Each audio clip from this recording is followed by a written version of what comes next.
Dans exactement 48 heures, un événement stupéfiant se produira, que la NASA prépare en toute discrétion. Un corps se déplaçant à 137 000 mètres en provenance d'un autre système stellaire frôlera Mars à seulement 29 millions de kilomètres. Mais voilà ce qu'il vous cache. Avi Loeb, de Harvard, vient d'évaluer cet objet à 6 sur 10 sur son échelle pour une possible technologie extraterrestre, soit 60 de certitude. Ce n'est pas d'origine naturelle, et quand vous verrez les clichés capturés par des astronomes amateurs, vous saisirez pourquoi le monde scientifique est en pleine panique, parce que ça ne se comporte pas comme n'importe quelle comète observée jusqu'ici. Il libère du nickel pur, sans la moindre trace de fer. C'est impensable dans la nature, ça n'arrive que dans les processus de fabrication industrielle. Sa composition chimique est 16 fois plus radicale que celle de toute comète connue. Il a viré du rouge au vert en une nuit, et sa trajectoire n'a qu'une chance sur 500 d'être aléatoire. Mais c'est là que ça devient effrayant. Fin septembre, 3I Atlas disparaîtra derrière le Soleil pendant 2 mois. On ne pourra pas l'observer lors de son passage le plus rapproché, le 30 octobre. Loeb avance que ce pourrait être délibéré pour esquiver les regards au moment où il brille le plus ou quand un autre événement surviendra. Certains experts estiment qu'il a peut-être déjà largué des sondes précurseurs invisibles, trop minuscules pour nos télescopes terrestres, qui pourraient atterrir sur Mars pendant qu'on fixe l'objet principal. Plus de 227 observatoires à travers le globe l'ont suivi. Ils ont rassemblé plus de 4000 mesures, et chaque donnée le rend encore plus bizarre.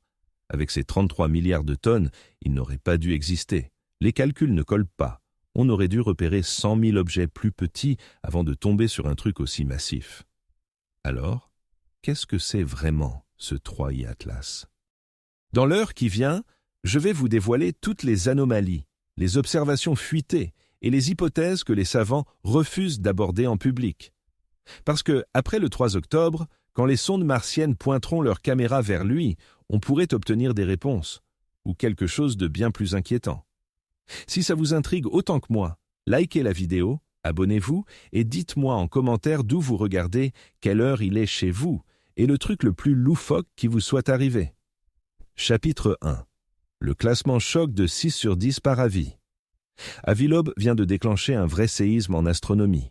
Cet astrophysicien de Harvard, qui avait déjà suggéré en 2017 que Oumuamua pouvait être une technologie alien, évalue maintenant 3I Atlas à 6 sur 10 sur son indicateur pour une origine technologique, c'est-à-dire 60 de probabilité que ce ne soit pas naturel. Avant de hausser les épaules, comprenez ce qui l'a fait changer d'avis. Pas de la pure imagination. Des données venues du télescope spatial James Webb, du Very Large Telescope au Chili et de Hubble. Tous révèlent des trucs qui n'ont rien à faire là. Webb a scruté 3I Atlas le 6 août et détecté que sa queue de gaz est composée à 95 de dioxyde de carbone et à seulement 5 d'eau. C'est 16 fois plus extrême que n'importe quelle comète connue à cette distance du Soleil. Les comètes devraient être gorgées d'eau. Celle-ci, non. Ensuite, le VLT a repéré du nickel dans la queue gazeuse, des raies d'émission nettes et puissantes. Mais le clou du spectacle, zéro fer. Absolument rien. Dans toute l'histoire des observations spatiales, nickel et fer vont toujours de pair. Ils se forment ensemble dans les étoiles mourantes, éjectées conjointement lors des supernovas. Tomber sur du nickel sans fer, c'est comme repérer de la fumée sans flamme. Ça n'arrive pas dans la nature, mais c'est courant en production industrielle. Alliage de nickel haute pureté, pièces pour l'aéronautique. La signature colle à une fabrication d'usine, pas à des débris cosmiques, et la quantité de nickel grimpe en flèche. Lors de sa détection initiale en juillet, le débit était modéré. En août, il a bondi de 25 fois. Plus il s'approche du Soleil, plus il vaporise de métal. Loeb a subi des attaques féroces pour oser évoquer des explications extraterrestres. Jason Wright de Penn State a qualifié son boulot de bâclé. Tom Statler de la NASA affirme que ça ressemble à une comète et agit comme telle. Mais aucun n'explique le nickel sans fer. Aucun ne traite du ratio extrême de CO2 ni de la trajectoire à une chance sur 500 d'être fortuite. Loeb lui-même concède que son idée technologique reste spéculative. Il dit que le scénario naturel reste le plus probable, mais probable n'est pas certain. Avec un 6 sur 10, il implique un risque de 40 qu'on se trompe sur tout. Le survol martien du 3 octobre en dira plus. Si la caméra Higher Eyes révèle un noyau de plus de 5 km, comme le laissent penser ses estimations de masse, l'explication naturelle s'effondre. Il n'y a pas assez de matière rocheuse dans l'espace interstellaire pour livrer des objets si gros aussi souvent. Chapitre 2. La photo d'amateur qui a fait le buzz en ligne. Les réseaux sociaux s'enflamment avec des images que les pros de l'astronomie évitent comme la peste. Des astrophotographes amateurs diffusent des photos de Troie et Atlas qui ne ressemblent pas du tout à une comète. Au lieu de la lueur floue et diffuse attendue, certaines montrent une structure, une géométrie, des contours nets qui n'ont rien à faire là. Michael Jagger et Gerald Raymond, deux experts reconnus. Des astronomes amateurs respectés ont réussi à photographier 3 atlas lors de l'éclipse lunaire totale du 7 septembre depuis le Namibia. Ces clichés révélaient l'objet luminescent en vert avec une nuance bleutée, riche en gaz et détectable à travers les filtres bleus et verts. Les professionnels ont validé ces captures. Elles sont authentiques. Ce sont d'autres passionnés, dont les noms n'ont pas été mentionnés dans les communiqués officiels, qui ont obtenu ce qu'on qualifie désormais d'images structurées. Des photos qui circulent sur Reddit, Twitter et les forums d'astronomie, dévoilant une forme plus dense, plus nette sous l'enveloppe gazeuse, quelque chose qui ressemble moins à un nuage diffus et davantage à un corps aux contours distincts. La réaction des experts, le mutisme ou un rejet catégorique. Interrogés, ils invoquent le flou de mouvement, les artefacts d'exposition, les problèmes de suivi télescopique, des soucis techniques légitimes pour filmer des objets rapides et des milliers de fois plus faibles que la visibilité à l'œil nu. Les étirements et déformations sont fréquents. Mais voilà ce qui rend cela captivant. Le télescope de l'enquête Atlas, qui a repéré 3 atlas, ne mesure que 20 pouces de diamètre. C'est du matériel d'amateur de jardin. Les hobbyistes haut de gamme disposent d'équipements équivalents ou supérieurs. Alors, quand un observateur avec un setup similaire détecte une structure inhabituelle, pourquoi ce déni automatique sans vérification? Sur les sous-reddits d'astronomie, les discussions font rage. Les internautes comparent les images côte à côte. Certaines présentent l'aspect typique d'une comète avec une chevelure en développement et une queue discrète. D'autres révèlent des éléments plus difficiles à justifier. Des noyaux compacts, des formes irrégulières, des motifs pixelisés qui ne correspondent pas aux fonctions d'étalement standard pour les étoiles ou les comètes. La moitié des commentateurs crient à l'erreur de traitement d'image. L'autre moitié exige qu'un pro reproduise les observations pour confirmer ou infirmer. Ça n'arrive pas. Au lieu de cela, les astronomes professionnels interviennent dans les fils de discussion pour discréditer, sans proposer de vérifier eux-mêmes. Une photo qui buzz sur X montre un cœur plus serré, moins étalé que celui capturé par Hubble. L'amateur affirme l'avoir prise avec un télescope Schmidt-Cassegrain de 14 pouces en empilant 50 poses individuelles, une méthode courante pour l'imagerie du ciel profond. Les pros ont tout de suite pointé la distorsion atmosphérique, le décalage de suivi, l'aberration chromatique, n'importe quoi pour l'expliquer. Mais aucun n'a suggéré d'orienter des instruments plus grands vers les mêmes coordonnées. Aucun n'a proposé d'assister à la validation juste du rejet. Ce qui rend cette affaire curieuse, c'est que l'image du télescope spatial Hubble du 21 juillet dépeignait un cocon en forme de goutte de poussière avec la luminescence s'étirant devant l'objet en direction du Soleil. C'est des données officielles de la NASA, et ça défiait déjà les prévisions. Les queues de comètes devraient s'allonger derrière, propulsées par le vent solaire et la pression de radiation. Celle-ci pointait vers l'avant. Les professionnels l'ont qualifiée d'intrigante, énigmatique, méritant une étude.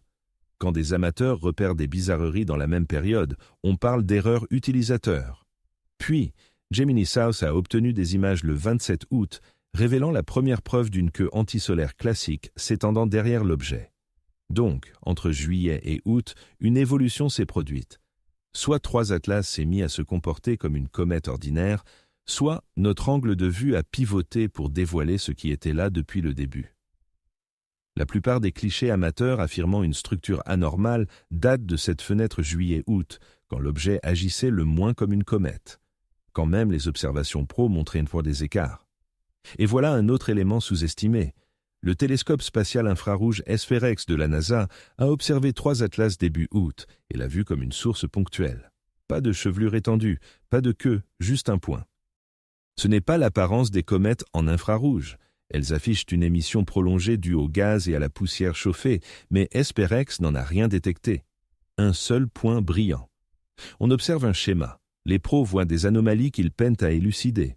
Les amateurs en voient qui sont balayés comme de l'amateurisme. Tous deux immortalisent le même objet durant cette phase étrange où il ne se comportait pas en comète. La sonde Mars Express et l'orbiteur TRACE-GAS d'ExoMars de l'ESA photographieront 3 atlas le 3 octobre avec des caméras conçues pour imager la surface martienne à quelques centaines de kilomètres. Elles le feront depuis 30 millions de kilomètres. L'ESA a déjà précisé qu'ils n'attendent pas d'images spectaculaires. Ce sera moins d'un pixel dans leur capteur. Mais si les amateurs avaient vu juste, s'il y a une structure sous le gaz, les observations d'octobre risquent de ne pas la résoudre non plus. Il faudra peut-être un appareil plus proche, avec des outils plus avancés braqués directement sur cette chose sans interférence atmosphérique. La réalité, c'est qu'on avance à tâtons. Les télescopes pro ont des agendas serrés et des créneaux limités. Les amateurs ont de la souplesse, mais du matos moins pointu. Et dans cet intervalle, un phénomène insolite se déroule qui naît. Aucune des deux parties ne veut l'admettre pleinement. Car si les amateurs ont raison, s'il y a une forme qui ne correspond pas à la morphologie naturelle d'une comète, alors on ne parle plus d'artefacts d'imagerie. On parle de repenser tout ce qu'on croyait savoir sur les visiteurs interstellaires. Chapitre 3. La rencontre avec Mars le 3 octobre. Ce qu'ils ne vous disent pas. Dans 2 jours, 3I Atlas passera à 29 millions de kilomètres de Mars. Ça paraît une distance sûre, mais voilà ce que personne n'évoque. La distance minimale d'intersection orbitale, c'est-à-dire le point le plus proche entre cette chose et l'orbite complète de Mars autour du Soleil, n'est que de 2,7 millions de kilomètres. Avi Loeb a qualifié cela d'ajustement remarquable. Quand un physicien de Harvard emploie ces termes précis, il faut écouter attentivement. La caméra HiRISE à bord du Mars Reconnaissance Orbiter photographiera 3I Atlas avec une résolution de 30 km par pixel le 3 octobre. C'est assez précis pour distinguer le noyau de son nuage de poussière environnant.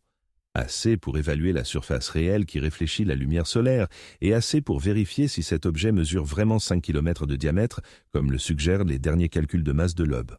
S'il est aussi imposant, l'explication d'une comète naturelle s'effondre complètement. D'après le réservoir limité de matériaux rocheux dans l'espace interstellaire, on aurait dû repérer environ 100 000 objets plus petits, de la taille d'Oumuamua, avant de découvrir quelque chose d'aussi massif que 3I Atlas. Pourtant, on n'en a trouvé que 2 auparavant. Tous 2 étaient minuscules en comparaison. Mais c'est là que ça devient vraiment inquiétant. Loeb a calculé que si 3I Atlas avait lancé une sonde précurseur, un petit vaisseau éclaireur voyageant environ 30 millions de kilomètres en avance sur l'objet principal, cette sonde pourrait croiser Mars le 3 octobre ou dans la semaine qui précède. Et voilà le plus effrayant, les télescopes terrestres ne peuvent détecter des objets de moins de 100 mètres environ à la distance de Mars. C'est grosso modo la taille limite de tous les engins spatiaux que l'humanité a jamais lancés. Toute sonde précurseur serait donc invisible pour nous. L'idée n'est pas si farfelue qu'elle en a l'air. Si vous conceviez une mission interstellaire pour explorer un système planétaire, vous n'enverriez pas un seul vaisseau géant. Vous dépêcheriez un vaisseau mère avec des sondes de reconnaissance plus petites, les larguant en avant pour collecter des données sur chaque planète, pendant que le vaisseau principal suit une trajectoire prudente à travers le système. C'est précisément ainsi qu'on concevrait une telle expédition si on disposait de la technologie. Et la trajectoire de 3I Atlas rend cela troublamment crédible. Le chemin de l'objet ne nécessite qu'un ajustement de vitesse de 10 à 15 km/h en septembre, pour ramener sa distance minimale à Mars à 0. Pour un objet technologique, c'est une manœuvre anodine. Pour une comète naturelle, c'est impossible. La vitesse d'éjection des fragments glacés des comètes qui se subliment, d'après les données du télescope Webb, n'est que d'environ 0,4 km, loin d'être suffisant. La Mars Express de l'ESA et l'ExoMars TRACE-GAS Orbiter observeront aussi 3I Atlas le 3 octobre avec plusieurs instruments. Caméras haute résolution, spectromètre, capteurs de particules. Ils sont faits pour étudier la surface et l'atmosphère martienne, mais ils sont réorientés vers ce visiteur. Ces outils tenteront de décrire l'activité volatile et la composition de la comète depuis 30 millions de kilomètres. Mais il y a un objectif secondaire que personne n'annonce. HiRISE ne se contentera pas d'imager 3I Atlas lui-même. Il balayera l'espace alentour, à la recherche de tout ce qui pourrait précéder l'objet principal, à la chasse aux sondes précurseurs. Loeb l'a explicitement proposé dans ses articles de blog. Utiliser HiRISE pour traquer des objets devançant 3I Atlas et s'approchant plus près de Mars que le corps central. Si des matériaux de 3I Atlas atteignent Mars en octobre, des éléments qui ne pourraient y parvenir par sublimation et éjection naturelle, ce serait la marque d'une technologie. Le timing est suspect, lui aussi. 3I Atlas atteint son point le plus proche de Mars exactement une semaine avant de disparaître derrière le Soleil vu de la Terre. On aura une seule observation claire avec les sondes martiennes, puis l'objet s'évanouit dans l'éblouissement solaire pendant 2 mois. Il ne sera plus visible qu'à partir de début décembre. Si vous vouliez acheminer quelque chose vers Mars sans vous faire repérer, ce serait l'occasion idéale. Lancez votre sonde lors du survol du 3 octobre, pendant que les télescopes terrestres scrutent l'objet principal. Puis le vaisseau mère se cache derrière le Soleil pendant 8 semaines, le temps que la sonde accomplisse sa mission. Les rovers Curiosity et Perseverance de la NASA, en surface sur Mars, pourraient tenter des observations. Bien que la comète apparaisse extrêmement faible depuis le sol martien, le Mars Reconnaissance Orbité reste notre meilleur atout pour des images détaillées. Et ensuite, que se passe-t-il s'il découvre quelque chose? Si HiRISE capture une photo montrant plusieurs objets ou un maniement inhabituel ou quoi que ce soit indiquant une activité artificielle, quel est le protocole? Annonce-t-il tout de suite? Vérifie-t-il avec d'autres observations? Les observations les classe-t-elle? Il n'existe aucune procédure établie pour ce genre de situation, car personne n'avait vraiment anticipé un tel événement. Les protocoles destinés à repérer une intelligence extraterrestre se concentrent sur les signaux radio ou les balises optiques, pas sur des engins physiques traversant le système solaire interne. Dans 24 heures, nous saurons si les astronomes amateurs ont repéré un phénomène authentique. Nous saurons si la signature de nickel sans fer signifie ce que l'aube imagine. Nous saurons si cette distance minimale d'intersection orbitale de 2,7 millions de kilomètres relève du hasard ou d'une intention, ou bien si nous observerons un noyau de comète parfaitement ordinaire, conforme à une formation naturelle, et toute la spéculation s'effondrera en une embarrassante déconfiture. Quoi qu'il arrive, le 3 octobre 2025 pourrait bien figurer dans les livres d'histoire, le jour où nous aurons validé que 3I Atlas est un comète interstellaire exotique mais naturel, ou celui où le monde entier basculera. Chapitre 4. La bombe du nickel sans fer. Le Very Large Telescope au Chili vient de repérer une anomalie qui défie les lois de la nature. Entre fin juillet et fin août 2025, des analyses spectroscopiques ont mis en évidence des atomes neutres de nickel émanant de 3I Atlas, des raies d'émission intenses à plusieurs longueurs d'onde, des signatures nettes et incontestables de nickel se sublimant à la surface de l'objet au fur et à mesure qu'il s'approche du Soleil.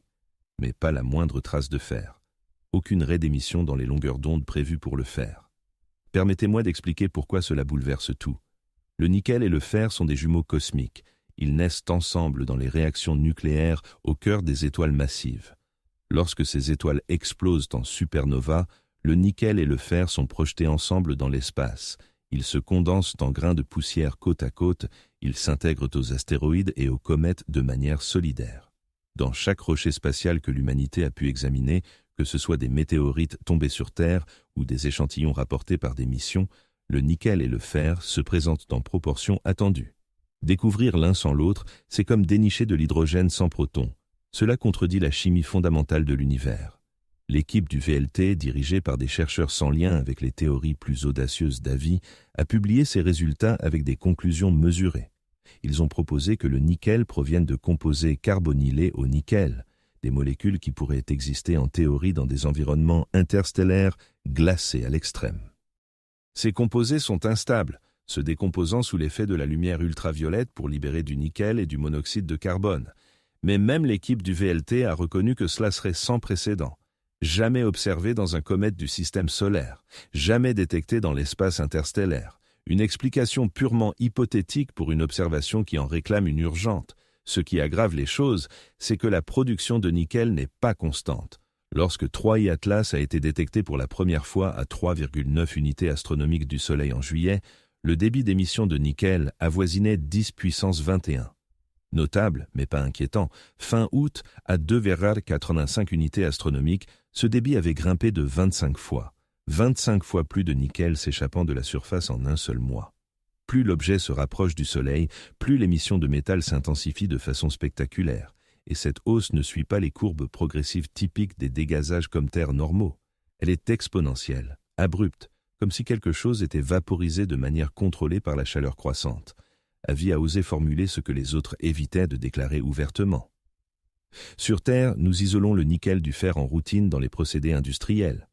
Le nickel de haute pureté sert dans des alliages spécialisés pour l'aéronautique, l'électronique, les batteries, tout ce qui exige des propriétés thermiques ou électromagnétiques précises.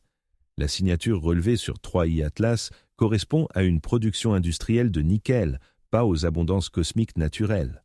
Les critiques ont aussitôt réagi. Ils ont accusé Loeb de sélectionner les données à sa guise, de voir ce qu'il désirait, de raisonner de façon biaisée. Jason Wright de Penn State a été particulièrement virulent, qualifiant la comparaison avec les processus industriels de trompeuse et non scientifiques, mais voilà ce que les détracteurs omettent de considérer. Si le nickel émane de composés carbonylés naturels, où est le fer? Le fer forme des composés volatiles similaires. Le pentacarbonyle de fer est bien connu en chimie.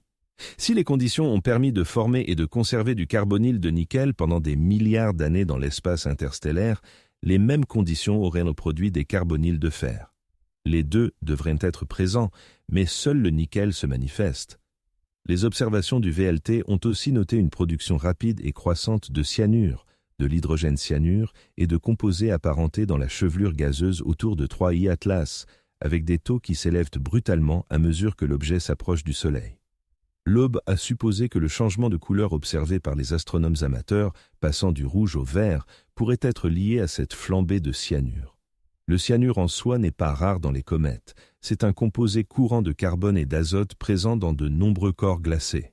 Mais le rythme d'augmentation, la courbe de production abrupte qui colle à celle du nickel.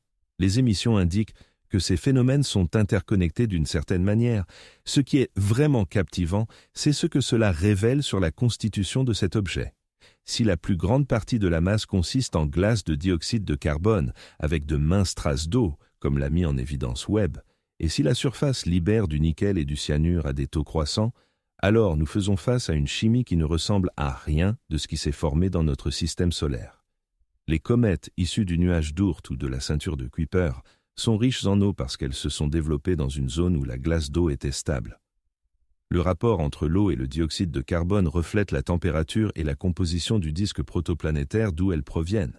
3i Atlas présente l'inverse de ce ratio. C'est dominé par le CO2 avec très peu d'eau. Cela implique qu'il s'est formé dans un milieu totalement différent, autour d'une étoile bien autre. Ou bien, cela suggère qu'il n'est pas du tout naturel. Il existe une troisième hypothèse que personne ne veut aborder sérieusement. Et si 3i Atlas était d'origine naturelle, une comète antique venue d'un autre système stellaire, mais qu'elle a voyagé si longtemps dans l'espace interstellaire que sa chimie de surface a été modifiée? Les rayons cosmiques, les collisions avec les grains de poussière interstellaire, les réactions chimiques dans le vide quasi absolu à 0 Kelvin. 7 milliards d'années d'exposition pourraient-ils causer d'étranges transformations à la composition superficielle. Peut-être que la signature de nickel sans fer est authentique, mais l'explication se situe quelque part entre une comète naturelle et un engin artificiel. Quelque chose que nous n'avons pas encore envisagé, parce que nous n'avons jamais examiné un objet aussi ancien provenant d'aussi loin. Les observations d'octobre seront utiles lorsque IRIS imagera 3i Atlas depuis l'orbite martienne. Les données spectroscopiques de Mars Express et de l'orbiteur Trace-Gas d'ExoMars captureront d'autres lignes d'émission. Plus d'informations sur la production de nickel, davantage de mesures sur les dégazages de cyanure et de dioxyde de carbone, et des contraintes supplémentaires sur la véritable nature de cet objet. Mais pour l'instant, avec les données disponibles, 3i Atlas libère du nickel de qualité industrielle dans l'espace tout en n'affichant aucune trace de fer. Et personne n'a d'explication naturelle convaincante pour cela. Chapitre 5. Le tour de magie caché derrière le Soleil. Fin septembre, 3i Atlas s'évanouit. Pas détruit, pas dévié, juste dissimulé. Il passe trop près du Soleil du point de vue terrestre pour être observé. Pendant 2 mois, de fin septembre à novembre, les télescopes au sol perdent toute visibilité directe, l'objet se noie dans l'éblouissement solaire. Et voilà ce qui rend ce calendrier si suspect. 3i Atlas atteint son périhélie, son point le plus proche du Soleil, le 30 octobre 2025. C'est le instant où les comètes sont les plus actives, où la chaleur solaire provoque un dégazage maximal, où leur comportement dévoile le plus sur leur structure et leur composition. La fenêtre d'observation la plus cruciale pour percer la vraie nature de cet objet, et nous ne pouvons pas la voir. La Terre se trouve de l'autre côté du Soleil. Avi a proposé que cela pourrait être intentionnel, pas un simple hasard des mécaniques orbitales, mais un positionnement délibéré. Si 3I Atlas cherchait à échapper à une observation détaillée depuis les télescopes terrestres pendant sa phase la plus lumineuse et la plus intense, cette trajectoire y parvient parfaitement. Il se cache derrière 150 millions de kilomètres de plasma incandescent au moment décisif. La NASA et d'autres agences spatiales tentent de contourner ce problème. La sonde Parker Solar Probe, qui orbite actuellement près du Soleil pour étudier la couronne solaire, pourrait en capter un aperçu si les timings concordent. L'Observatoire solaire et héliosphérique, SOHO, qui scrute le Soleil en continu pour détecter les éjections de masse coronale, verra 3I Atlas traverser son champ de vision. Mais les caméras de SOHO sont conçues pour les observations solaires, pas pour les comètes faibles. L'objet risque d'être trop pâle face à la luminosité écrasante du Soleil. La sonde JUICE, exploratrice des lunes glacées de Jupiter, se trouve actuellement du côté opposé du Soleil par rapport à la Terre. Elle utilise son antenne à gain élevé comme bouclier thermique, ce qui limite les transmissions de données. JUICE tentera d'observer 3I Atlas en novembre avec ses caméras et spectromètres, mais nous ne recevrons ces données qu'en février 2026, des mois plus tard. Ainsi, nous sommes pratiquement aveugles pendant la période la plus critique, le 30 octobre se déroulant derrière un rideau stellaire. Et que pourrait-il se passer durant ces 2 mois? Si 3I Atlas est naturel, rien d'inattendu. Il se réchauffe, dégaze plus violemment, pourrait se fragmenter si le stress thermique fissure le noyau, et réapparaîtra en décembre un peu plus petit et moins actif en repartant vers l'espace interstellaire. Mais s'il n'est pas naturel, s'il possède la moindre composante technologique, ces 2 mois représentent l'opportunité idéale pour des activités que nous ne sommes pas censés observer. Corrections orbitales, déploiement de sondes, ajustement de trajectoire, tout ce qui impliquerait de la propulsion ou des manœuvres visibles pour les observateurs terrestres si nous pouvions le voir. L'eau a calculé qu'un changement de vitesse de seulement 10 à 15 km/h en septembre ou octobre pourrait modifier substantiellement la trajectoire de 3I Atlas, suffisamment pour acheminer des charges utiles vers Mars, Vénus ou même la Terre. Pour un vrai noyau cométaire, c'est tout bonnement impensable. La sublimation de la glace ne génère qu'un coup de pouce de vitesse, au mieux une demi-douzaine de kilomètres par seconde. Par contre, pour un engin équipé d'un propulseur, ce serait d'une simplicité enfantine. L'autre hypothèse est bien plus troublante. Et si cette disparition n'était rien d'autre qu'une astuce délibérée? Et si 3I Atlas ne refaisait surface en décembre? Et s'il profitait du passage au périhélie pour ralentir, pour s'insérer dans une orbite elliptique prolongée autour du Soleil et pour s'établir comme un habitant fixe du système solaire interne? On n'aurait aucun moyen de le savoir avant décembre, au moment où il est censé réapparaître. Et s'il ne surgissait pas là où les calculs l'attendent, s'il avait radicalement modifié son parcours, ce serait la preuve irréfutable d'une propulsion, d'une technologie, d'une volonté. Il y a des précédents pour ce genre de spéculation, même si ce n'est pas lié aux objets interstellaires. En 1986, les sondes soviétiques Vega ont survolé la comète de Halley et repéré un détail inattendu. Le noyau s'est révélé bien plus sombre que prévu, ne réfléchissant que 4 de la lumière solaire incidente. Avant Vega, les experts imaginaient les comètes comme des corps glacés et lumineux. En réalité, elles sont d'une noirceur extrême, recouvertes de composés organiques et de poussière. La glace se cache sous une couche crustacée en surface. Cette révélation a bousculé nos idées sur l'apparence réelle des comètes. Et tout ça, grâce à l'envoi de sondes pour observer de près. Les observations à distance depuis la Terre nous avaient fourvoyés avec des suppositions erronées. Avec 3I Atlas, on en est revenu aux observations distantes pendant la phase cruciale, à déduire le comportement à partir de données limitées, à formuler des hypothèses potentiellement fausses. On ne saura rien avant le 3 décembre, quand il sortira de derrière le Soleil et redeviendra visible pour les télescopes terrestres. Les astronomes amateurs se préparent déjà. Des télescopes du monde entier sont réservés pour des observations début décembre. Chacun veut être le premier à le repérer au retour. Chacun guette des signes de changement, une variation d'activité, une trajectoire conforme aux prévisions. Car si ça ne colle pas, si 3I Atlas émerge du périhélie sur une route différente ou avec des propriétés modifiées, c'est là que la communauté astronomique officielle devra considérer l'hypothèse artificielle comme une piste sérieuse, pas juste une idée farfelue d'un chercheur controversé, mais une option valable à explorer. Cette invisibilité nous prive aussi de tout événement de fragmentation potentielle. Les comètes naturelles se disloquent parfois près du périhélie. Le stress thermique craquelle le noyau. La pression interne des gaz piégés arrache des morceaux de la surface. On a vu ça sur plusieurs comètes qui s'approchaient trop du Soleil. Si 3I Atlas se fragmente, on ratera le spectacle. On ne découvrira que les conséquences en décembre. Plusieurs fragments au lieu d'un seul, des traînées de débris, une rotation altérée, et une telle désintégration renforcerait en fait l'idée d'une comète ordinaire. Les objets technologiques ne se fissurent pas habituellement sous l'effet de la chaleur solaire.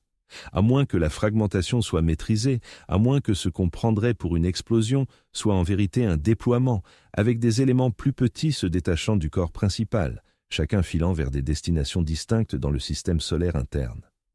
Ce scénario évoque la science-fiction, mais un nickel sans fer l'évoque aussi. L'alignement parfait sur l'écliptique pareillement. Le survol de Mars avec une précision de 2,7 millions de kilomètres également. Chaque donnée accumulée rend ces scénarios fictifs un peu moins imaginaires. L'apparition de décembre nous révélera au moins une chose. Pas tout, mais une chose. Et d'ici là, on reste dans l'ombre en espérant que l'objet qui réapparaîtra soit bien celui qui a disparu derrière le Soleil. Chapitre 6. L'objet massivement anormal. 33 milliards de tonnes. Un article tout frais vient de sortir et il met les astronomes mal à l'aise. Richard Cléo, Peter Weisby et Avi Loeb ont examiné 4022 mesures de 3I Atlas, issues de 227 observatoires à travers le globe entre le 15 mai et le 23 septembre. Ils ont suivi la position de l'objet avec une précision remarquable en la confrontant à la trajectoire attendue sous l'effet de la gravité seule, et ils ont débusqué un fait stupéfiant. 3I Atlas affiche presque aucune accélération non gravitationnelle. Malgré un dégazage massif repéré par le Webb et d'autres télescopes, malgré la perte de centaines de kilolitres de matière par seconde, sa trajectoire s'écarte de moins de 15 mm par jour au carré d'un chemin dicté par la gravité pure. Ça implique qu'il est extrêmement massif, bien plus que ne le laisse supposer sa brillance. Les calculs sont limpides. Lorsqu'une comète dégaze, la matière éjectée fonctionne comme un petit moteur fusée. Elle dévie légèrement le parcours de la comète. L'ampleur de cette déviation dépend de la quantité de masse expulsée et de la masse totale de la comète. Les petites comètes actives montrent une accélération non gravitationnelle marquée. Les grandes comètes, avec le même dégazage, en montrent moins. 3I Atlas expulse d'énormes quantités de gaz. Le Webb a mesuré 129 kl de dioxyde de carbone, 6,6 kg d'eau, 14 kl de monoxyde de carbone. C'est considérable. Ça devrait causer des écarts de trajectoire perceptibles. Mais ce n'est pas le cas. L'écart reste indétectable, ce qui implique que la masse de cet objet doit être colossale pour contrer l'effet propulseur de la fusée. Les estimations fixent la limite inférieure à 33 milliards de tonnes, soit 33 billions de gigallons, avec un diamètre du noyau d'au moins 5 km. Cela rend 3I Atlas 3 à 5 ordres de grandeur plus massif que les deux précédents objets interstellaires. Oumuamua mesurait au mieux quelques centaines de mètres. Borisov, lui, atteignait peut-être 1 kilomètre. Cette chose est 5 fois plus large en diamètre, ce qui équivaut à plus de 100 fois le volume et la masse. Et voilà le souci. D'après nos connaissances sur l'espace interstellaire, basées sur les relevés de matière rocheuse et glacée entre les étoiles, des objets de cette taille devraient être extrêmement rares. Si rares qu'on devrait repérer environ 100 000 visiteurs interstellaires plus petits avant d'en dénicher un aussi imposant que 3I Atlas. Pourtant, on n'en a découvert que 2 dans toute l'histoire humaine. C'est comme remporter le gros lot 3 fois d'affilée. Statistiquement feasible, mais tellement improbable que ça pousse à se demander si le système n'est pas truqué. Le soutient que cela indique une trajectoire non aléatoire. Si 3I Atlas a été envoyé exprès vers le système solaire interne, si son parcours a été sélectionné plutôt que laissé au hasard, alors le problème statistique s'évapore. On ne tire plus au sort dans la population interstellaire, on reçoit plutôt une visite ciblée. Les sceptiques qualifient ça d'absurde. Ils rappellent que nos moyens de détection ont progressé à pas de géant ces dernières années. Le relevé Atlas, qui a permis de repérer 3I Atlas, n'est pleinement opérationnel que depuis une décennie. Avant, on ne scrutait pas avec assez d'intensité. Évidemment, on débusque davantage d'objets interstellaires aujourd'hui. On dispose enfin de télescopes aptes à les repérer. C'est un argument valable. L'observatoire Vera-Rubin, mis en service en 2025, a détecté plus de 2000 astéroïdes en ses 10 premières heures de fonctionnement. Notre capacité à traquer les objets faibles et rapides a littéralement explosé. Peut-être qu'on va découvrir des dizaines d'autres visiteurs interstellaires dans les années à venir et que le casse-tête statistique se résoudra de lui-même. Mais ça n'explique pas la masse. Même avec des outils plus affûtés, même si on en trouve plus, la répartition des tailles devrait coller aux prévisions. Beaucoup d'objets minuscules, moins de moyens et très peu de gros. C'est le fonctionnement des populations dans toute l'astronomie. Les petits astéroïdes surpassent les grands de millions à 1. 3I Atlas brise ce schéma. C'est de loin le plus gros qu'on ait trouvé avant même d'avoir répertorié les milliers de plus petits qui devraient pulluler. L'absence d'accélération non gravitationnelle écarte aussi certaines hypothèses.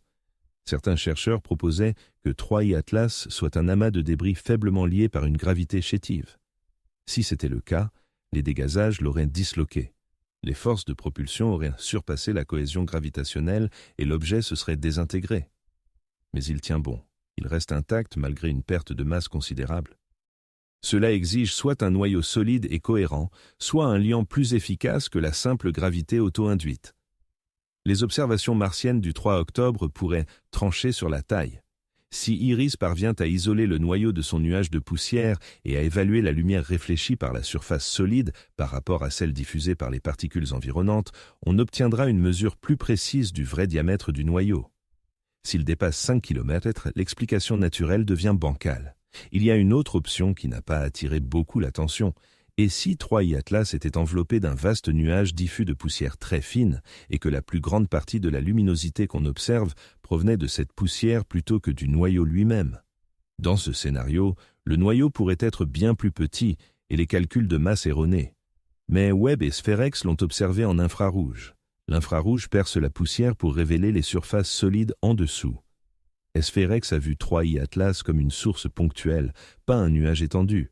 Cela indique qu'il n'y a pas d'enveloppe poussiéreuse massive masquant un petit noyau. Ce qu'on perçoit est en grande partie l'objet lui-même.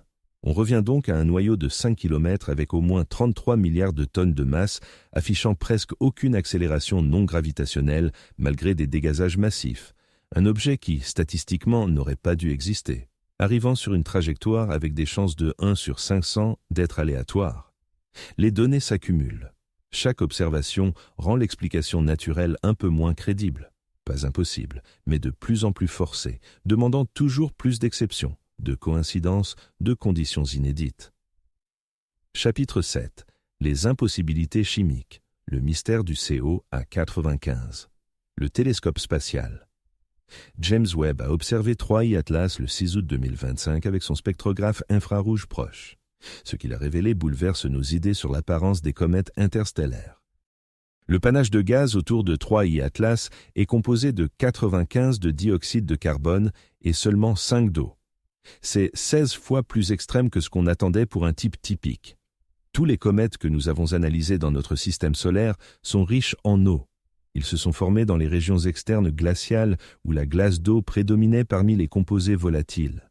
Le dioxyde de carbone est présent également, mais en quantité bien moindre. Ce rapport reflète la température et la chimie du disque protoplanétaire d'origine. L'objet 3I Atlas présente une chimie inversée. C'est une boule de glace sèche avec très peu d'eau. Cela indique qu'il s'est formé dans un lieu radicalement différent, autour d'une étoile à composition distincte, dans un disque aux températures et pressions variées, dans un cadre rien de moins que comparable aux conditions de formation de notre système solaire. Martin Cordiner, responsable principal des observations avec le télescope Webb, a déclaré « C'est l'un des ratios dioxyde de carbonio les plus élevés jamais mesurés sur un comète, pas seulement inhabituel, sans précédent. Mais la chimie devient encore plus curieuse. Webb a aussi détecté du monoxyde de carbone et du sulfure de carbonyle en quantité notable. L'ensemble de ces composés suggère une formation dans un milieu extrêmement froid, peut-être plus glacial que les confins de notre système solaire. Certains experts estiment que 3I Atlas pourrait provenir d'une région de nuages moléculaires ou avoir été éjecté d'un système planétaire bien plus éloigné de son étoile que notre ceinture de Kuiper. Vient ensuite le changement de couleur observé par des astronomes amateurs. En juillet et début août, les relevés montraient que 3I Atlas arborait une chevelure rougeâtre. Cette teinte évoque habituellement des composés organiques, des molécules carbonées complexes qui absorbent la lumière bleue et renvoient le rouge. Rien d'exceptionnel pour un comète. Pourtant, le 7 septembre, lors de l'éclipse lunaire totale, Michael Jagger et Gerald Raymond l'ont capturé luminescent d'un vert éclatant avec une nuance bleutée. La métamorphose s'est produite en apparence du jour au lendemain. Les comètes vertes sont célèbres. Leur couleur provient de molécules de carbone diatomiques dans la chevelure qui captent les ultraviolets solaires et émettent une lueur verte. Sauf que 3I Atlas avait été examiné en août par des astronomes de l'observatoire de Kitt Peak. Ils l'avaient classé parmi les comètes les plus appauvries en chaînes carbonées connues, avec des concentrations très faibles de carbone diatomique, précisément la molécule responsable des comètes vertes. Comment donc un comète quasi dépourvu de carbone diatomique se met-il soudain à briller d'un vert intense? Un spécialiste a proposé que ce virage chromatique soit lié à l'accroissement rapide de production de cyanure repéré par le très grand télescope. Les composés cyanurés peuvent en effet générer des tons verdâtres dans certaines circonstances. Cela soulève toutefois une autre interrogation. Pourquoi la production de cyanure s'intensifie-t-elle à ce point? Les données du VLT indiquaient une émission d'acétonitrile hydrogéné en forte hausse à mesure que 3I Atlas se rapprochait du Soleil. Le rythme de production n'était pas progressif, comme lors d'un dégazage cométaire ordinaire. Il était exponentiel, comme si un processus thermique s'accélérait de manière incontrôlée. Stéphanie Milhomme, du Centre de vol spatial Goddard de la NASA, impliquée dans les observations Webb, a émis l'hypothèse que 3I Atlas posséderait une enveloppe cuite. Des milliards d'années en voyage interstellaire, exposées aux rayons cosmiques et au rayonnement stellaire, auraient pu modifier chimiquement ses couches externes. Le dioxyde de carbone aurait ainsi pu se former ou se concentrer via ces mécanismes, conférant une chimie superficielle atypique. C'est une idée crédible. Nous n'avons jamais examiné un objet aussi ancien. 7 milliards d'années, c'est plus que l'âge de l'ensemble de notre système solaire. Qui sait ce qui advient à la glace sur une telle échelle temporelle, dans le vide quasi absolu du zéro entre les étoiles? Mais cela n'explique pas tout. La signature nickel sans fer ne s'accorde pas avec un traitement de surface. De même pour l'absence d'accélération non gravitationnelle. Malgré un dégazage massif, chaque anomalie pourrait avoir une explication naturelle prise isolément. Ensemble, elles dessinent un schéma de plus en plus ardu à écarter. Il y a aussi l'observation de Spherex, qui a dépeint 3I Atlas comme une source ponctuelle sans émission étendue. Les télescopes infrarouges percent la poussière pour révéler l'émission thermique des glaces et roches en réchauffement. Spherex aurait dû détecter une lueur diffuse et étendue due à la sublimation de glace de dioxyde de carbone sur la surface. Au lieu de cela, il n'a vu qu'un point, une émission infrarouge concentrée évoquant un objet solide relativement compact. Cette donnée contredit le modèle cométaire, où elle implique des propriétés thermiques fort particulières. Peut-être la surface est-elle hautement réfléchissante, renvoyant la lumière solaire avant qu'elle ne chauffe l'intérieur. Peut-être existe-t-il une couche isolante bloquant la pénétration de la chaleur. Peut-être le noyau tourne-t-il si vite que l'énergie thermique se répartit sans provoquer de sublimation notable. Ou peut-être le dégazage ne se déroule-t-il pas comme nous l'imaginons. Peut-être ce que nous prenons pour de la sublimation est autre chose. Les données chimiques fournissent aussi des indices sur l'origine possible de 3I Atlas. La faible métallicité, la teneur élevée en hydrogène et en glace indiquent une provenance d'une zone galactique où la formation d'étoiles s'est produite précocement. Le disque épais de la Voie lactée, peuplé d'objets anciens. Les étoiles de faible enrichissement en éléments lourds marquent son début. Les modèles situent son origine il y a entre 7 et 11 milliards d'années, ce qui en fait un vestige d'une ère où notre Voie lactée était radicalement différente. Si 3I Atlas est d'origine naturelle, il représente une capsule temporelle de l'ancienne galaxie. Un fragment de glace primordiale portant des signatures chimiques datant de milliards d'années avant l'existence de la Terre. Cela seul en ferait l'objet le plus précieux sur le plan scientifique que nous ayons jamais observé. Pourtant, la composition chimique ne colle pas tout à fait. La prédominance de dioxyde de carbone s'explique, l'absence d'eau s'explique, le cyanure s'explique, le changement de couleur s'explique. Chaque élément possède une explication naturelle potentielle qui étire un peu nos modèles sans les briser. C'est l'ensemble qui pose problème. C'est ce schéma d'anomalies toutes réunies dans le même objet. C'est l'improbabilité statistique d'un tel ensemble de caractéristiques se produisant par hasard. Novembre et décembre apporteront davantage de données. Lorsque 3I Atlas réapparaîtra de derrière le Soleil, les télescopes au sol captureront de nouveaux spectres, plus de lignes d'émission, plus de signatures chimiques et des contraintes supplémentaires sur la composition. En comparant la chimie pré-périhélie à la chimie post-périhélie, nous saurons si le chauffage solaire a modifié de fond en comble le comportement de cet objet. Chapitre 8. La queue antisolaire qui n'aurait pas dû exister. Le télescope spatial Hubble a obtenu l'image à plus haute résolution de 3I Atlas le 21 juillet 2025. Ce qu'elle montrait contredisait les principes fondamentaux de la physique des comètes. L'image révélait un cocon de poussière en forme de goutte, mais la lueur s'étirait devant l'objet en direction du Soleil. Il n'y avait pas de queue distincte s'étirant derrière dans la direction antisolaire. C'est à l'envers. Les queues de comètes sont repoussées loin du Soleil par le vent solaire et la pression de radiation. La queue devrait toujours s'orienter à l'opposé du Soleil, produisant l'apparence classique balayée vers l'arrière que l'on associe aux comètes. Mais 3I Atlas présentait son côté lumineux tourné vers l'avant, en direction du Soleil, sans queue évidente à l'arrière. Avi Loeb et son collègue Eric Mamajek ont publié le seul article dans la littérature scientifique tentant d'expliquer cette queue antisolaire. Ils ont proposé que la lueur frontale pourrait provenir de particules de poussière projetées devant le noyau par un processus interne, mais même eux ont reconnu que cela restait spéculatif. Aucun mécanisme clair ne permettrait de créer un nuage de poussière pointant vers l'avant sur une comète naturelle. D'autres astronomes ont rejeté purement et simplement l'observation. Ils ont affirmé que la lueur n'était pas une queue anti du tout, mais simplement un étalement dû au suivi par Hubble de l'objet à déplacement rapide. Le télescope suivait 3I Atlas dans son déplacement spatial, ce qui faisait strier les étoiles de fond sur l'exposition. Peut-être que la lueur frontale était un artefact de ce mouvement de suivi, mais les équipes de traitement d'images de Hubble savent corriger les effets de suivi. Les traînées stellaires sont évidentes sur l'image. La lueur frontale n'est pas une traînée. C'est une zone distincte de luminosité accrue avec une structure bien définie. Si c'était un simple artefact de suivi, elle ressemblerait aux traînées stellaires. Ce n'est pas le cas. Puis, fin août, le télescope Gemini Sud a capturé de nouvelles images à l'aide de son spectrographe multi-objets. Et soudain, 3I Atlas avait développé une vraie queue. Une queue faible en forme de goutte dans la direction antisolaire derrière l'objet, exactement là où les queues de comètes sont censées se trouver. Donc, entre le 21 juillet et le 27 août, quelque chose a changé. Soit l'objet a commencé à se comporter comme une comète normale, soit notre géométrie d'observation a évolué suffisamment pour révéler ce qui était toujours présent, mais masqué par le nuage de poussière. L'image Hubble de juillet a été prise lorsque 3I Atlas se trouvait à environ 4 unités astronomiques du Soleil.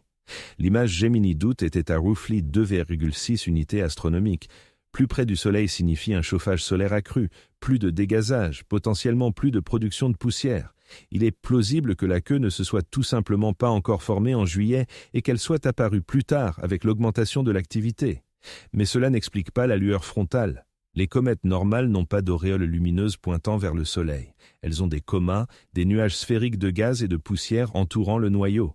Le coma peut être plus lumineux du côté Soleil car c'est là que la sublimation est la plus active, mais il ne devrait pas générer une lueur directionnelle devant le mouvement de l'objet. Un autre détail de l'image Hubble intrigue. Le cocon de poussière s'étend sur environ 3000 km de tous les côtés de 3I Atlas. Loeb a calculé que si le noyau mesure 10 km de diamètre, la densité de poussière à 3000 km serait diluée d'un facteur de 90 000 par rapport à sa densité près de la surface. C'est une chute énorme pour que cette poussière diluée reste assez brillante pour être détectée par Hubble. Soit il y a une quantité énorme de poussière produite, soit les particules de poussière sont exceptionnellement réfléchissantes, soit quelque chose dans la géométrie de diffusion est inhabituel. Les images Gemini ont aussi révélé des variations de couleurs. Différents filtres de longueur d'onde ont mis en évidence des structures variées. En ultraviolet, l'objet paraissait plus compact. Dans le rouge et l'infrarouge, le nuage de poussière s'étendait davantage. Cela correspond aux propriétés habituelles de diffusion de la poussière, où les particules minuscules dispersent plus efficacement la lumière bleue, tandis que les plus grosses diffusent la lumière rouge. Cependant, cela implique aussi que la répartition des tailles de grains de poussière n'est pas homogène. On observe une concentration de très fines particules près du noyau et des grains plus volumineux plus éloignés. Ce schéma de distribution pourrait nous éclairer sur le mécanisme d'éjection de la poussière. Les petites particules se déplacent rapidement, les grandes plus lentement. Un comportement typique des comètes, sauf que la période de rotation vient compliquer la situation. Les mesures indiquent que 3i Atlas tourne sur lui-même toutes les 16 heures. C'est assez lent pour un objet de petite taille. Un noyau de 10 km effectuant une rotation toutes les 16 heures présente une vitesse de surface d'environ 1 mm à l'équateur. Cela ne suffit pas à propulser les grains de poussière dans l'espace par force centrifuge. La poussière doit donc être éjectée par la pression gazeuse issue de la sublimation. Le dioxyde de carbone se sublimant du côté exposé au Soleil emporte avec lui les grains de poussière.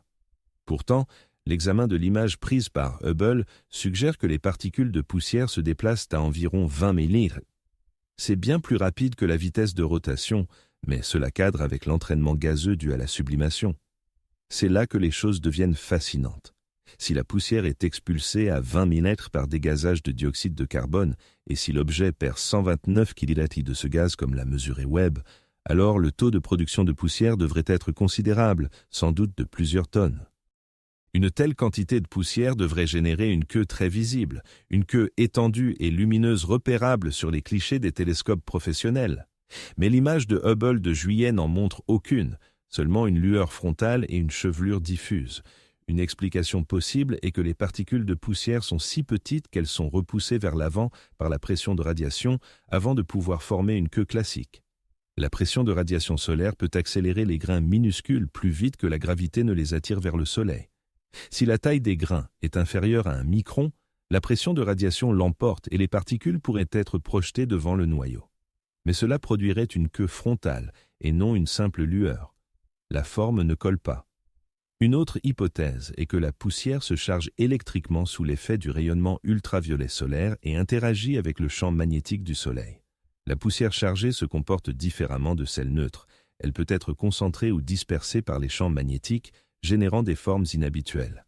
L'observation de 3i Atlas par le télescope SPHEREX de la NASA ajoute à la perplexité. Il l'a détecté comme une source ponctuelle en infrarouge, sans émission étendue, pas de chevelure, pas de queue, juste un point. Or, Hubble a nettement révélé une structure élargie. La différence tient à la longueur d'onde. Hubble a capturé la lumière visible, SPHEREX l'infrarouge. La poussière réfléchit la lumière visible mais émet de l'infrarouge thermique selon sa température. Si la poussière autour de 3i Atlas est extrêmement froide, plus que prévu à cette distance du Soleil, elle paraît très faible en infrarouge, même si elle brille en lumière visible. Cela indiquerait que la poussière n'absorbe pas efficacement la chaleur solaire. Peut-être est-elle très réfléchissante, renvoyant la lumière avant de la convertir en chaleur. Ou peut-être composée de matériaux aux propriétés thermiques atypiques. La question de la queue s'éclaircira en décembre, lorsque 3i Atlas réapparaîtra de derrière le Soleil. De nouvelles observations par divers télescopes et à différentes longueurs d'onde révéleront si la queue s'est développée, si elle ressemble aux queues Comters standards ou si elle conserve des traits inhabituels qui défient les modèles habituels. Chapitre 9. La coïncidence trajectoire 1 sur 500. 3i Atlas suit une orbite rétrograde inclinée d'environ 175 par rapport au plan de l'écliptique. Cela paraît extrême, mais voici ce que cela signifie vraiment. L'objet se déplace presque exactement dans le plan des planètes, mais en sens inverse. Il traverse le système solaire le long du même disque plat où orbitent la Terre, Mars, Vénus et Jupiter, mais dans la direction opposée. La probabilité d'un tel alignement aléatoire est de 1 sur 500. La plupart des objets pénétrant le système solaire depuis l'espace interstellaire devraient provenir de directions aléatoires. L'espace est tridimensionnel. Il n'y a pas d'orientation privilégiée. Si les comètes interstellaires sont simplement des débris éjectés d'autres systèmes stellaires sur des trajectoires hasardeuses, elles devraient arriver de tous les azimuts. Certaines d'au-dessus du plan écliptique, d'autres d'en dessous, d'autres latéralement, réparties uniformément sur la sphère céleste. Mais 3i Atlas est arrivé presque parfaitement aligné avec les orbites planétaires, à seulement 5 du plan écliptique. Ce n'est pas impossible, mais hautement improbable. Et ce n'est pas seulement l'inclinaison. La trajectoire amène 3i Atlas à proximité de plusieurs planètes. Elle passe à moins de 30 millions de kilomètres de Mars le 3 octobre. Elle frôlera Vénus à une distance raisonnable. Et en mars 2026, elle s'approchera à 54 millions de kilomètres de Jupiter. Chacun de ces passages rapprochés n'est pas extraordinaire en soi. L'espace est vaste. Nombre d'orbites passent près des planètes sans être intentionnellement dirigées. Mais l'ensemble, l'alignement avec l'écliptique. De plus, les multiples rencontres planétaires diminuent fortement la probabilité d'un hasard pur. Lowe a estimé que les chances cumulées de tous ces alignements géométriques se produisant par pure coïncidence avoisinent 1 sur 500. Pas concevable à exclure totalement, mais suffisamment intrigant pour justifier l'exploration d'hypothèses non aléatoires. Si 3I Atlas avait été expédié intentionnellement pour explorer le système solaire interne, on miserait sur une trajectoire frôlant les grandes planètes. On viserait à s'aligner sur le plan de l'écliptique, là où se déroulent les phénomènes les plus captivants. Toutes les planètes telluriques, la plupart des satellites, la ceinture d'astéroïdes, les zones potentiellement habitables. Une sonde d'exploration adopterait naturellement cette configuration. Les sceptiques invoquent un biais de sélection. On ne repère 3I Atlas que parce qu'il s'est approché suffisamment pour être observable. Il pourrait y avoir des centaines d'objets interstellaires traversant le système solaire externe sur des chemins imprévisibles, invisibles car trop éloignés et trop faibles. Ceux qu'on détecte sont inévitablement ceux qui ont flirté avec le Soleil et la Terre. C'est pertinent. Nos instruments de détection privilégient massivement les intrus du système interne, où se concentrent nos télescopes. On rate sans doute la grande majorité des voyageurs stellaires qui restent en périphérie. Mais cela n'explique pas l'alignement précis. Même parmi les objets qui s'approchent d'or du Soleil, la plupart ne coïncideraient pas avec l'écliptique. Ils présenteraient des inclinaisons élevées, traversant le plan planétaire sous des angles abrupts.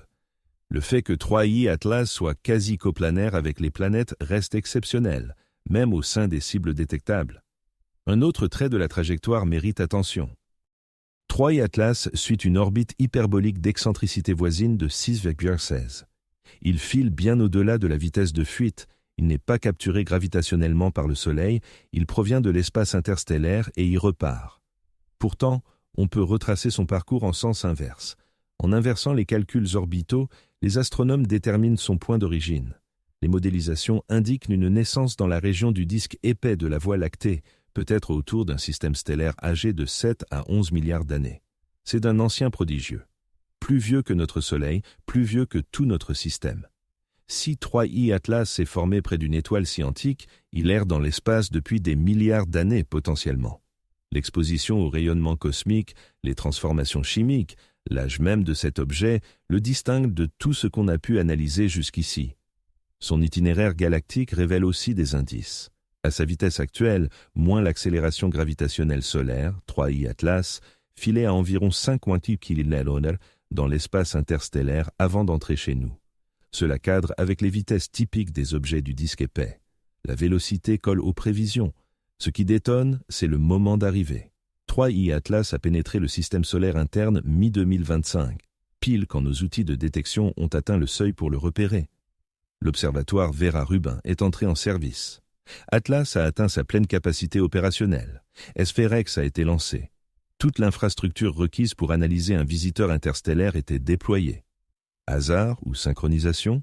Si une civilisation avancée désirait dispatching une sonde pour sonder notre système, elle pourrait chronométrer l'arrivée avec soin. Attendre que la civilisation cible ait progressé technologiquement pour détecter et examiner la sonde. Arriver quand des télescopes capables d'analyser la composition et de mesurer les trajectoires sont opérationnels. Initier un contact premier lorsque les destinataires peuvent appréhender ce qu'ils observent. Ça évoque la science-fiction, mais ce n'est pas exclu. Toute société maîtrisant les voyages interstellaires saurait sans doute observer les systèmes cibles à distance. Elle guetterait les signatures technologiques, les émissions radio, les éclairages artificiels, la pollution atmosphérique, les marqueurs d'un seuil de développement atteint. La Terre diffuse des signaux radio depuis plus d'un siècle. Nos empreintes technologiques sont visibles aux observateurs extérieurs depuis des décennies. Si 3I Atlas répondait à la détection de ces signaux, le timing s'expliquerait. Bien sûr, cela suppose l'interstellaire viable, qu'une civilisation ait résolu comment propulser des objets sur des années-lumière, qu'elle ait opté pour en envoyer un ici, qu'elle l'ait camouflé en comète. Ça enchaîne pas mal d'hypothèses, mais la trajectoire garde ses 1 sur 500 de probabilité, alignée à la perfection sur le plan planétaire. Des survols rapprochés de mondes multiples, arrivant juste quand on gagne la capacité de l'étudier dignement. La rencontre de mars 2026 avec Jupiter sera décisive. Si 3I Atlas tient sa trajectoire prévue, passant près de Jupiter à la distance anticipée sans écart, cela renforce l'explication naturelle. Les orbites dictées uniquement par la gravité sont prévisibles, sans coup de théâtre. Mais si, Voici les écarts potentiels. Si la trajectoire s'altère de manière inexplicable par les perturbations gravitationnelles des planètes, nous faisons face à un vrai casse-tête. Il faudra alors identifier ce qui a modifié le chemin, et les explications naturelles s'épuisent vite une fois qu'on exclut la gravité et les émissions de gaz. Chapitre 10. Qu'est-ce qui se passe ensuite? Le jugement arrive le 3 octobre 2025. C'est pour demain. La caméra à haut risque embarquée sur le Mars Reconnaissance Orbiter se dirigera vers 3 Atlas alors qu'il passe à 29 millions de kilomètres de distance avec une résolution de 30 km par pixel, suffisamment précise pour distinguer le noyau de son nuage de poussière, assez fine pour évaluer la surface et limiter la taille réelle de cet objet. Si le noyau est vérifié à 5 km ou plus, le dilemme statistique devient impossible à balayer. Nous aurions dû repérer des milliers d'objets interstellaires plus petits avant d'en détecter un aussi imposant. L'explication naturelle exige des coïncidences de plus en plus forcées. L'ESA avec Mars Express et ExoMars Trace Gas Orbiter observeront en parallèle via des spectromètres et des caméras sur diverses longueurs d'onde, avec plusieurs outils et angles de vue. Grâce à l'ensemble des sondes martiennes, nous obtiendrons le portrait le plus minutieux jamais réalisé d'un objet interstellaire par l'humanité. Et nous traquerons aussi des sondes précurseurs, des entités voyageant en amont de 3 atlas qui pourraient atteindre Mars pendant que nous scrutons le corps principal. HiRISE balayera l'espace environnant. Si quelque chose apparaît qui n'a rien à y faire, si plusieurs objets surgissent au lieu d'un seul, le débat bascule sur le champ. Puis vient la phase d'attente. 3 atlas s'éclipsent derrière le Soleil, vu de la Terre fin septembre. Nous perdons la visibilité directe. L'objet atteint le périhélie le 30 octobre, son point le plus proche du Soleil, masqué à nos télescopes par 150 millions de kilomètres de plasma incandescent. 2 mois d'obscurité totale, 2 mois où n'importe quoi pourrait survenir sans que nous le voyions. Ajustement de trajectoire, largage de sondes, désintégration, tout ce qui se produit durant cette période, on ne le saura qu'en décembre quand l'objet réapparaîtra. Le 3 décembre, les télescopes au sol prévoient de recapturer 3 atlas. Les astronomes amateurs du monde entier se préparent. Les observatoires pro réservent des créneaux. Tous espèrent capter la première image de l'objet revenant du périhélie, et tous compareront les données post-périhélie aux mesures préalables. La luminosité a-t-elle varié? Le dégazage s'est-il intensifié ou atténué? Surtout, se trouve-t-il là où les modélisations l'attendent? Si 3 atlas surgit sur une orbite modifiée, si son parcours a dévié sans raison gravitationnelle liée au Soleil et aux planètes, c'est la preuve d'une propulsion. C'est la marque d'une technologie. C'est le moment où même les plus dubitatifs devront envisager d'autres pistes. La composition chimique en dira plus également. Une spectroscopie fraîche en décembre révélera si la signature de nickel sans fer perdure, si la prédominance de dioxyde de carbone se maintient, si de nouvelles raies d'émissions émergent qui n'existaient pas avant le périhélie. Le traitement thermique dû au chauffage solaire pourrait transformer la chimie de surface de façon détectable. Si l'objet se fragmente, cela renforce en fait l'hypothèse d'une comète naturelle. Les comètes ordinaires se brisent parfois près du périhélie sous l'effet du stress thermique. On a vu ça avec Shoemaker-Levy 9 avant son choc avec Jupiter. La fragmentation serait courante, sauf si elle paraît dirigée, sauf si plusieurs fragments se séparent avec précision et filent vers des buts distincts, alors la fragmentation tourne au déploiement. Mars 2026 marque la rencontre avec Jupiter. La sonde NASA Juno, en orbite polaire autour de Jupiter, pourrait potentiellement scruter 3 atlas lors de son passage à 54 millions de kilomètres. Juno dispose de caméras, spectromètres, détecteurs de particules, des instruments taillés pour étudier Jupiter, mais aptes à décrire ce visiteur. Des débats portent sur la possibilité pour Juno de se repositionner pour une vue plus proche. La sonde a du carburant limité et une fin de mission programmée. Dépenser ce carburant pour poursuivre un objet interstellaire plutôt que d'explorer Jupiter susciterait la polémique. Mais si les observations d'octobre et décembre mettent en lumière une anomalie majeure, l'argument scientifique pour rediriger Juno deviendrait irrésistible. La sonde ESA JUICE tentera aussi des observations en novembre, bien que les données n'arrivent qu'en février 2026 en raison des retards de communication. JUICE est plus éloigné de la Terre, de l'autre côté du Soleil, utilisant son antenne comme bouclier thermique. La transmission de données reste contrainte jusqu'à ce qu'il ajuste son orientation. Ainsi, nous accumulons des observations sur plusieurs mois via diverses sondes à différents endroits du système solaire. Au printemps 2026, nous disposerons du jeu de données le plus exhaustif jamais réuni pour un objet interstellaire.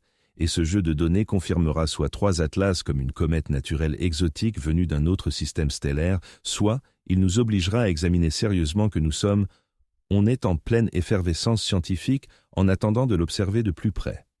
Les experts se préparent à toutes les hypothèses, qu'il s'agisse d'un phénomène naturel ou d'autre chose. En coulisses, les astronomes débattent des mesures à prendre si des signes technologiques se confirmaient. Qui doit l'annoncer? Comment authentifier des affirmations extraordinaires avant d'alerter le public? Quelles conséquences pour la protection planétaire si d'autres objets similaires surgissent? Il n'existe aucune routine établie, car personne n'avait anticipé un tel cas de figure. Les protocoles SETI visent les signaux radio et les balises délibérées, pas des entités physiques se déguisant en comètes. Le parallèle le plus proche concerne les méthodes pour proclamer la découverte de vie sur Mars ou Europe. Vérification minutieuse, examen par les pairs, confirmation multiple et indépendante avant toute déclaration officielle. Mais ces étapes présupposent des mois ou des années d'examen. Or, 3 atlas filent à travers le système solaire et s'en éloignent déjà. Pour l'analyser comme il se doit, il faut trancher sans tarder. Certains chercheurs poussent pour une mission d'interception, envoyer une sonde compacte à sa rencontre avant qu'il ne dépasse l'orbite de Jupiter, capturer des images en haute définition, prélever des échantillons de la traînée gazeuse, évaluer de près les champs magnétiques et les émissions de particules. Le hic, c'est le délai. Même un engin rapide mettrait des mois à le rattraper. Entre l'approbation et les financements, la construction et le lancement de la sonde, 3 atlas seraient déjà loin. Les objets interstellaires filent à vive allure. Les occasions se comptent en semaines, pas en années. Voilà pourquoi cette période d'octobre à mars est décisive. C'est notre opportunité, la seule, de collecter des données sur ce 3e visiteur interstellaire avéré avant qu'il ne replonge dans le vide intersidéral. Passé mars, il sera trop éloigné et trop faible pour des études fines. On le verra s'estomper à l'horizon, on exploitera au maximum les infos glanées lors des observations réalisées, et ensuite, on patientera. On attendra de voir si nos études éclaircissent les bizarreries par des causes naturelles. On guettera l'arrivée d'autres objets interstellaires aux traits comparables. On observera si le casse-tête statistique s'apaise ou s'aggrave, et même si les résultats penchent pour une origine banale, même si chaque anomalie reçoit une explication classique, on se questionnera. Une probabilité de 60 pour la technologie implique 40 pour le naturel, et 40 n'est pas nul. L'univers nous a déjà stupéfaits par le passé. Trous noirs, énergie sombre, exoplanètes, ondes gravitationnelles, chaque avancée a mis au jour des réalités imprévues et à peine comprises.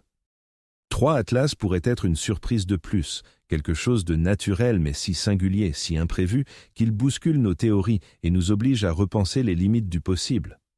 Ou bien ce pourrait être la révélation majeure de l'histoire humaine, le premier contact confirmé avec une technologie extraterrestre, la preuve que nous ne sommes pas seuls, la confirmation d'autres civilisations dont certaines maîtrisent les voyages interstellaires. On le saura sous peu. Les données affluent. Le 3 octobre, le 3 décembre, mars 2026. 3 échéances qui pourraient tout transformer.